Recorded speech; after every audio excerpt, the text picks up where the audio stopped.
Us adoneu que sempre, en temps de crisi, han de pagar els que menys tenen?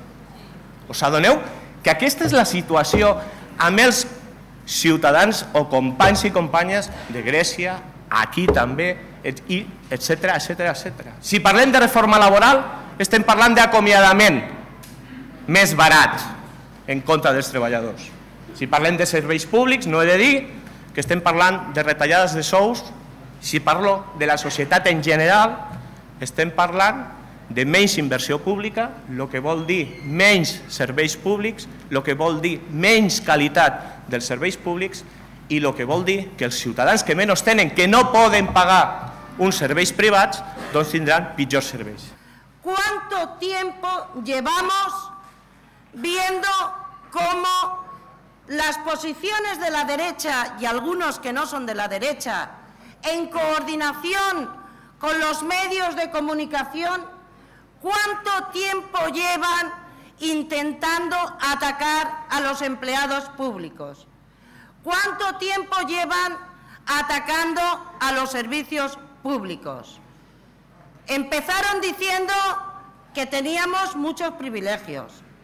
Siguieron diciendo que éramos una cantidad de empleados públicos excesivas.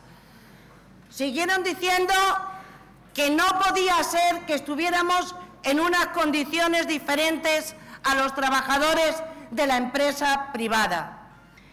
Hi ha també qui diu que els treballadors públics costen molt més diners. Que no ens diguin més mentides. Una empresa de serveis integrats és més cara que contratar treballadors públics. I això ho sabem els que estem aquí. Tots sabem que des de fa molt de temps, en les nostres negociacions col·lectives, bàsicament lluitaven per no perdre el poder adquisitiu. Des de l'any 1982, els empleats i les empleades públiques hem perdut el 41,48% dels nostres poders adquisitius.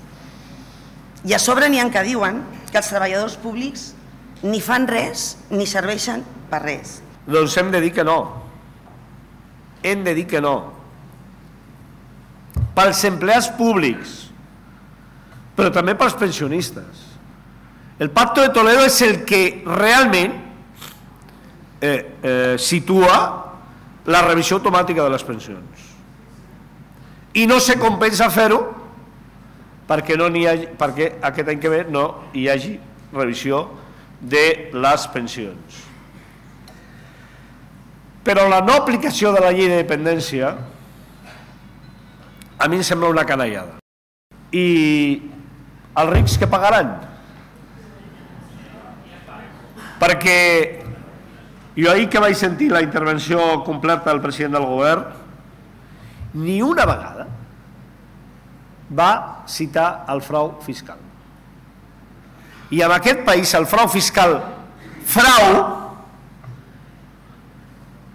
està al voltant del 23%, ho sabeu.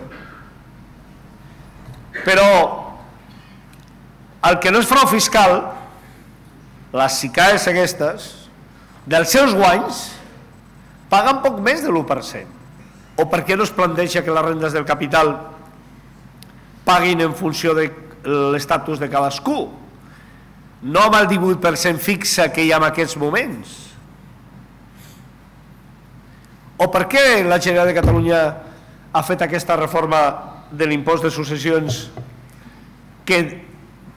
a través de la qual la Generalitat deixarà de recaptar molt més que el que representa el 5% del salari de tots els empleats públics de la Generalitat de Catalunya? Jo us dic que des de la meva perspectiva la resposta hauria de ser contundent, dura i sostinguda amb el temps.